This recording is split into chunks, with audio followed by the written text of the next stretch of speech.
విశాఖ జిల్లాలో Congress party address గల్లంతయ్యే ప్రమాదంలో పడింది.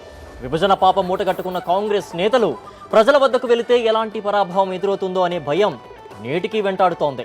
దీంతో నేతలెవరూ ఇల్లు వదిలి బయటకు రావడం లేదు. జిల్లాలోని దాదాపు 70% నియోజకవర్గాలు ఖాళీ అయిపోయాయి. అరకు, నర్సీపట్నం, చోడవరం, మాడుగుల, అనకాపల్లి స్థానాల్లో నేతలు లేక బోరుమంటుంటే యలమంచిలి కూడా అదే జాబితాలో చేరుతోంది.